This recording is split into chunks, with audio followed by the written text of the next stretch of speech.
এ কি বরণের প্রদীপ মাটিতে পড়ে নিভে গেল? এ তো ঘোর অমঙ্গল। হায় হায় হায় হায় হায়, মেয়েকে শ্বশুর বাড়ি পাঠানোর সময় এ কি অমঙ্গল বলো দেখি। হ্যাঁ, এ তো বরণের প্রদীপটা পড়ে নিভে গেল যে।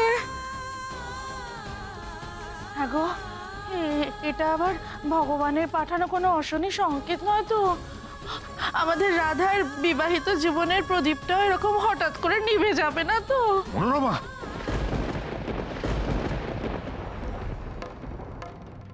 এসব কি বলছো তুমি? তোমার কি মুখে কিছু আটকায় না? এসব কথা উচ্চারণ করা যে পাপ। আমাকে ধমকাচ্ছ কেন? আমার তো মেয়ে, আমার চিন্তা হবে না? সবাই জানে এরকম সময় প্রদীপ নিভে যাওয়া মানে ঘোর অমঙ্গল। আমি একা বলছি নাকি? এই পাড়া প্রতিবেশী সবাইকে জিজ্ঞেস করো, সবাই জানে। এগো এগো, তোমরা চুপ করে আছো কেন? তোমরা বলো না, এটা অমঙ্গল না, বলো না। সবার অমঙ্গল, রাধার অমঙ্গল, কৃষ্ণের অমঙ্গল। হায় হায় হায় হায়, এরকম রাধা, ও রাধা, তুই কি করলি রে? রাধা কি করবে? রাধা তো কিচ্ছু করেনি, করেছো তো তুমি। তুমিই তো প্রদীপটা মাটিতে ফেলে দিলে। বৌঠান, আমি বলি, আপনি রাধা মায়ের মঙ্গল অমঙ্গল নিয়ে অত কিছু ভাববেন না, কারণ আপনার মেয়ে রাধা সমস্ত রকম অমঙ্গলকে মঙ্গলে বদলে দেওয়ার ক্ষমতা রাখে। ও নিয়ে আপনি কেন শুধু শুধু ভাবছেন? ও দুশ্চিন্তা করবেন না। দেখুন, আমি বারবারই বলছি যে আমি রাধামাকে আগলে রাখবো, কিন্তু আদতে কিন্তু সেটা নয়। আপনার মেয়ে রাধা, সেই কিন্তু ও বাড়িতে গিয়ে আমাদের সবাইকে আগলে রাখবে, সমস্ত রকম বিপদ আপদ, ঝড় ঝঞ্ঝা সব কিছুর থেকে বাঁচাবে। কাছেই ও সব চিন্তা মন থেকে সরিয়ে দিন, কোনো দুশ্চিন্তা না করে মেয়েকে খুশি মনে বিদায় দিন। ভালো কাকুর আমার ওপর এত বিশ্বাস, কুমড়া মুখকে দেওয়া কথা তো আমি রাখতে পারলাম না গণেশ দাদা। ভালো কাকুর বিশ্বাসটুকু যেন রাখতে পারি, তুমি দেখো। নে মা, কনকাঞ্জলি দিয়ে মায়ের সব ঋণ শোধ করে দে। মায়ের ঋণ কি কখনো শোধ করা যায় সোনা দিদা?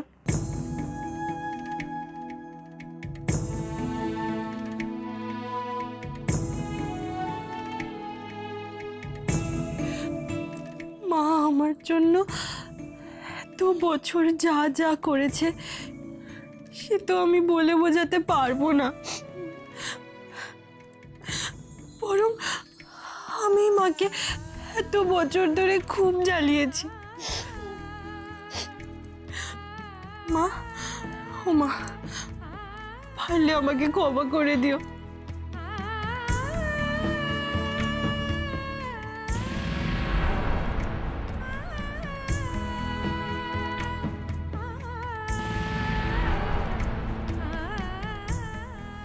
আর মাঝে মাঝে আমার কথা একটু মনে করো, আমার তাতেই হবে। চল মা।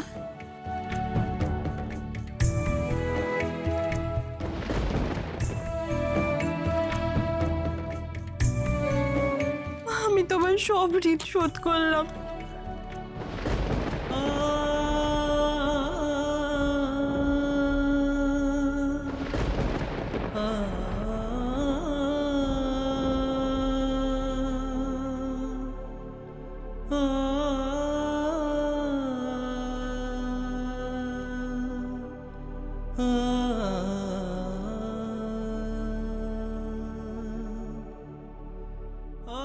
তোকে ছাড়া আমি কি করে থাকবো দিদি? আমার তো খুব কষ্ট হবে। কাঁদিস না রে লক্ষ্মী, কাঁদিস না।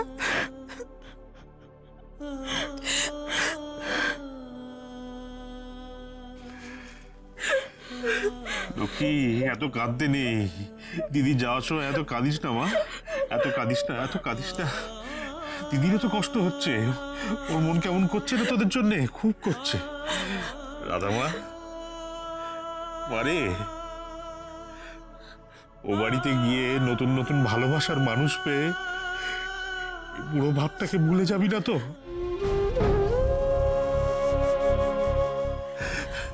আমাদের মনে রাখবি তো? রোজ একবার অন্তত ফোন করবি তো রে মা?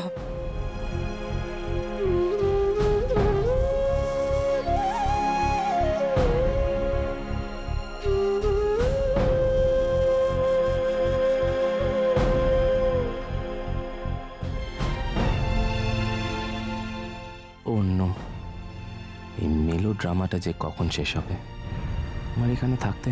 কিরে দিদি, এবার কান্নাকাটি বন্ধ কর, চল নালে দেরি হয়ে যাবে। কৃষ্ণা চলো আমরা গাড়িতে গিয়ে উঠি। কি?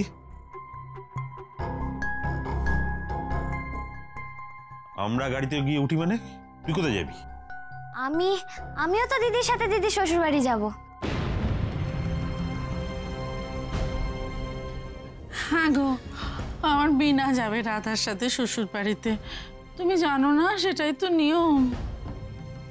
বিনা বিনা তো রাধামাকে সহ্যই করতে পারে না। ওখানে গিয়ে ও আবার যদি কোনো অশান্তি বাঁধায়? যেতে হলে লক্ষ্মী যাক। ও বেচারি দিদির জন্য কেঁদে কেঁদে একসা হচ্ছে। কান্নাকাটি তো সবাই করছে গো, তুমি করছো, আমি করছি, পাড়া প্রতিবেশী সবাই করছে।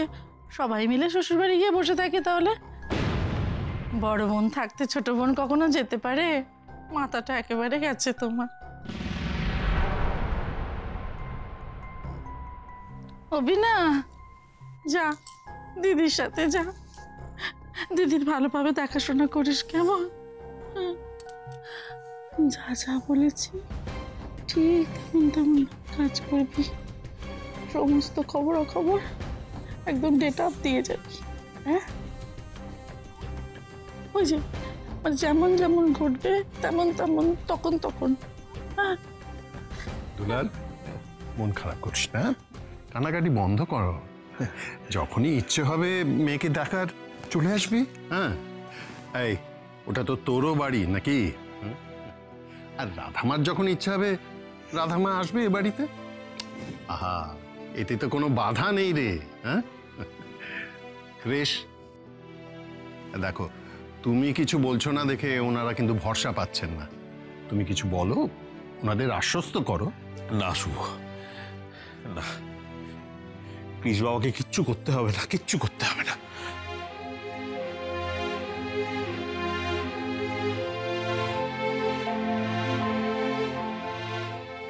তোমাকে কিচ্ছু বলতে হবে না বাবা, কিচ্ছু বলতে হবে না। তুমি আমার জন্য যা করেছো, আমি তো সারা জীবন তোমার কাছে ঋণী হয়ে থাকবো। মানুষ নিজের ঋণের বোঝা লাঘব করতে চায়, কিন্তু আমি তোমার কাছে আমার ঋণের বোঝা বাড়াতে চাই বাবা। কৃষ বাবা, আমি তোর বাবা, তাই মেয়ের জন্য আমাকে এইটুকু বলতেই হবে তোমার কাছে। দেখো, রাধামা তোমাদের বাড়িতে গেলে ওর ঐশ্বর্যের কোনো অভাব হবে না, কিন্তু ওর সব থেকে বড় ঐশ্বর্য তো তোমার ভালোবাসা।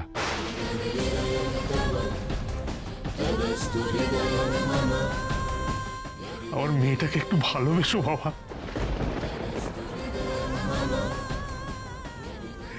রাধামাকে একটু ভালোবেসো। তুমি শুধু শুধু এত আশা করছো বাবা। তোমার এই আশাটা কোনোদিনও পূর্ণ হবে না। কুমড়ামুখ আমাকে কোনোদিনও ভালোবাসবে না, কারণ আমি তো ওনার যোগ্যই নই বাবা। আমি তো ওনার যোগ্যই নই।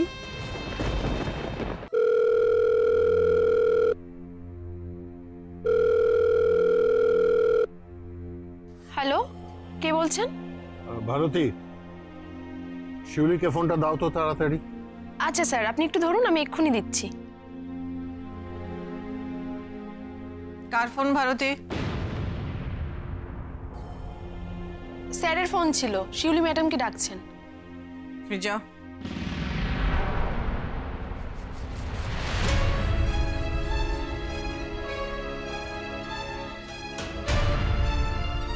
শুভ, শোভা বলছি, শিউলিকে কিসের দরকার? যা বলার আমাকে বলো। দরকারটা যখন শিউলির সঙ্গে, তখন কথাটা ওকেই বলবো না হয়। তুমি শিউলিকে ফোনটা দাও। এমন কি তোমার দরকার যে শিউলিকে বলতে পারো, আমাকে বলতে পারো না? শোভা, তোমার এত স্ট্রং পার্সোনালিটি, অথচ তুমি মাঝে মাঝে ছোটখাটো কথায় এত এত পারটার্বড হয়ে যাও। ভালো ভালো, খুব ভালো। মাঝে মাঝে এরকম অভিমান টভিমান করা ভালো, বুঝলে? কারণ তাহলে আমি তোমার অভিমান ভাঙানোর একটা সুযোগ পাই। শোনো শোনো, শিউলিকে ডেকে দাও। ওকে কেন ডাকছি সেটা আমরা বাড়ি পৌঁছলেই তুমিও দেখতে পাবে। কখন ফিরছো?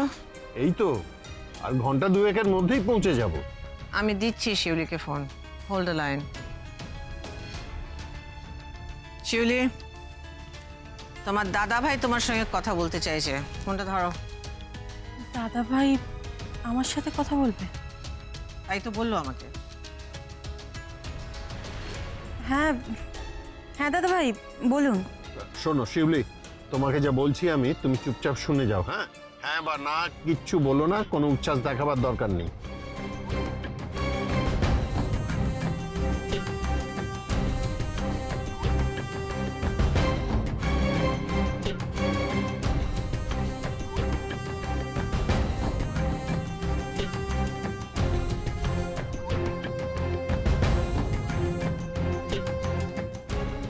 ও মাই গড, ড্যাড এখনো মমকে আমাদের বিয়ের কথাটা জানায়নি। ইস, আমিও তো মমের সঙ্গে কোনো কন্ট্যাক্ট করতে পারলাম না। এখন আমি মমকে গিয়ে কি বলবো?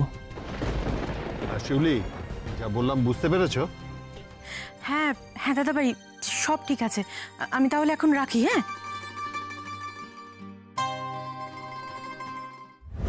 কি বললো তোমার দাদা ভাই?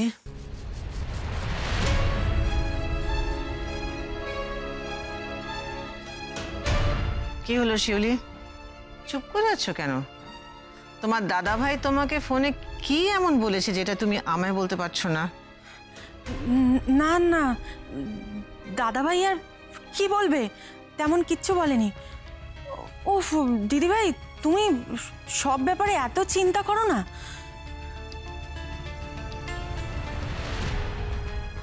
শিউলি, আমি জানতে চাইছি তোমার দাদা ভাই তোমায় ফোনে কি বললো। জাস্ট দ্যাট, বাড়তি কথা বলো না।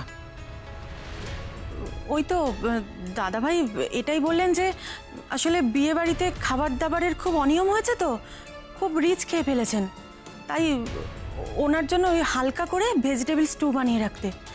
উনি শুধু ওটাই খাবেন। শিউলি,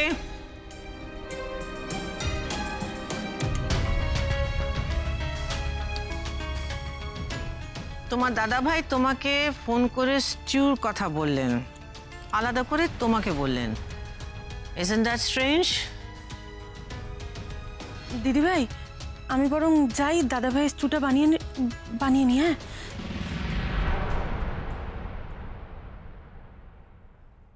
ভারতী ফোন তুললো, ওকে বললো না।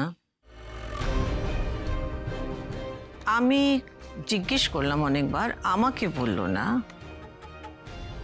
শিউলিকে আলাদা করে স্টিউ বানাবার কথা বলছে। I find this very strange. শুধু কি স্টিউর কথা বলেছে ওকে, না আমার কাছে কিছু লুকোনো হচ্ছে? I am not very comfortable with this. মা, ও মামা, একটা দারুণ খবর আছে জানো তো? তুমি না শুনলে একেবারে আনন্দে আত্মহারা হয়ে যাবে। তাই নাকি? তো কি খবর? আমি বলছি, তার আগে একটু দরজাটা দিয়ে আসি। আরে দাঁড়াও দাঁড়াও, আমার আর তস হয়েছে না, আগে বলো খবরটা কি? কি খবর জানেন না? দাদা ভাই কৃষের সাথে রাধার বিয়ে দিয়ে দিয়েছেন। ওরা এক্ষুনি এই বাড়িতে আসছে। কি বললে? শুভ আমার কৃষের সঙ্গে রাধা মায়ের বিয়ে দিয়ে দিয়েছে? তুমি সত্যি বলছো বাবা? হ্যাঁ মা, আমি একদম সত্যি বলছি। দাদা ভাই তো বললেন যে বরণডালা সাজিয়ে রাখতে, ওরা এক্ষুনি এসে যাবে। ঠাকুর এতদিনে মুখ তুলে চেয়েছেন, জয় লক্ষ্মীনারায়ণ, জয় লক্ষ্মীনারায়ণ। এতদিনে আমার শুভ দুলালকে দেওয়া তার কথা রাখতে পেরেছে। আচ্ছা বৌমা, এই অসাধ্য সাধনটা শুভ করলো কি করে বলো তো? সেটা তো আমি জানি না মা। আসলে দাদাভাইয়ের সঙ্গে ফোনে তো এত ডিটেলসে কথা হয়নি। দাদাভাইরা আসুক না, তারপরে সব জেনে নেব। জানেন মা, রাধা যেদিন প্রথম এই বাড়িতে কাজ করতে এলো, সেদিন না মেয়েটাকে আমার খুব ভালো লেগেছিল। কি সুন্দর শান্ত একটা মেয়ে, ধীর স্থির নম্র। আর চোখটা দেখেছেন কি মায়াবী, যেন মনে হয় কত তাড়াতাড়ি সবাইকে আপন করে নেবে।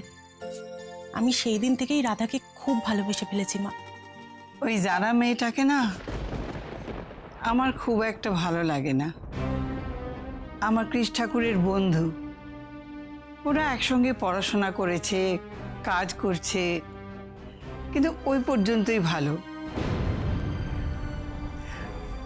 আচ্ছা, তুমি জানো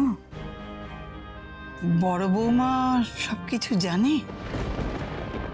না মা, দাদাভাই তো আমাকে বললেন যে কাউকে কিচ্ছু না জানাতে। দাদাভাই এসে নিজে দিদিভাইকে সবকিছু জানাবেন। এত বছর ধরে বড় বৌমা সব কাজে শুভকে মাত দিয়ে এসেছে। আজ প্রথম শুভ বড় বৌমাকে মাত দিল। আমার যে কি আনন্দ হচ্ছে না বৌমা, আমি তোমাকে বোঝাতে পারছি না। কি বললো ঠাম্মি? জীবনে এই প্রথমবার আঙ্কেল আন্টিকে মাত দিয়েছে, আর তাই জন্য ঠাম্মি আবার খুশিও হয়েছে। কিন্তু মাত দেওয়া কথাটার মানেটাই বা কি? না, আমাকে এক্ষুনি আন্টির কাছে গিয়ে ব্যাপারটা জানতে হচ্ছে।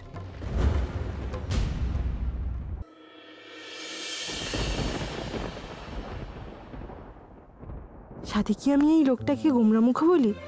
দেখো কেমন মুখটা ফুলিয়ে বসে আছে। কি করে যে মানুষ এভাবে চুপ করে বসে থাকে কে জানে। আমার তো চুপ করে বসে থাকলেই খিদে পেয়ে যায়। গণেশ দাদার ইঁদুরগুলো একটা দুটো করে বেরিয়ে পড়েছে মনে হচ্ছে। সামনেই শক্তিগড় আসছে রাধামা। শক্তিগড়ের কি ফেমাস জানিস? জানবো না আবার? শক্তিগড়ের ল্যাংচা আমার তো খেতে খুব ভালো লাগে। আমি তো গরম গরম পেলে একসাথে 4-5টা খেয়ে নিতে পারি। তাই? বাহ, খুব ভালো। দাঁড়া, তাহলে একটা ভালো দোকান দেখে গাড়িটা দাঁড় করাই। না, গাড়িটা কোথাও দাঁড়াবে না। আমরা সোজা কলকাতা যাব। আমি আর 1 মিনিটও ওয়েস্ট করতে পারবো না।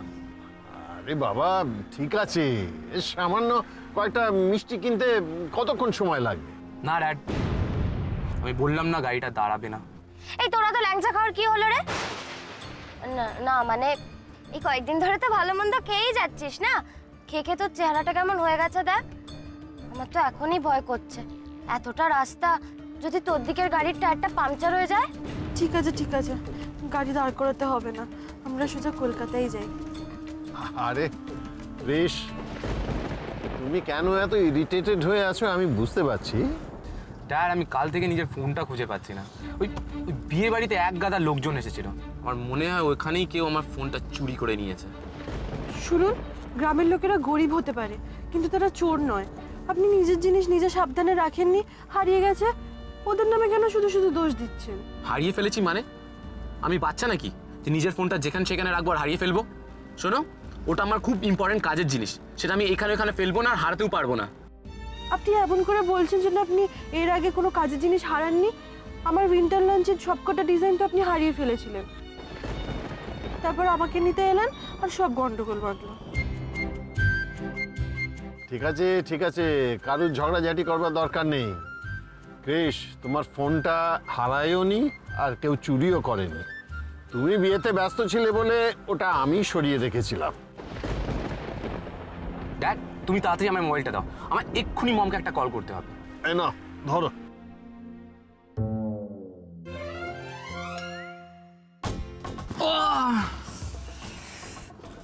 দিন দিন একটা ঠোকা দিন, একটা দিলে কিন্তু সিং গজায়। Please stop this nonsense Radha. তুমি কি 1 মিনিটে চুপ করে বসতে পারো? ফোনটা পড়ে গিয়ে ফোনটাও সুইচ অফ হয়ে গেছে। এবার আমি মমকে কল কি করে করব? কৃষ কৃষ, আমি তোমার প্রবলেমটা বুঝতে পারছি। তোমার মম তোমার বিয়ের সময় থাকতে পারেননি, সেটা তো ওপরওয়ালারই ইচ্ছে।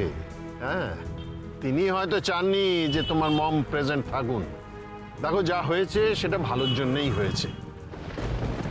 আর শোভাকে যা বলার সেটা আমরা যখন পৌঁছবো সামনাসামনি কথা বলা যাবে। আর রাধামা, শোন, তোকে একটা কথা বলে রাখি, আমরা বাড়ি পৌঁছানোর পর একটা বড় সড়ো ঝড় উঠবে, বুঝলি? তোকেই কিন্তু সেটা সামলাতে হবে, তোকেই সব কিছু নিয়ন্ত্রণে আনতে হবে। আর শেষ জয়ের হাসিটা তোকেই কিন্তু হাসতে হবে।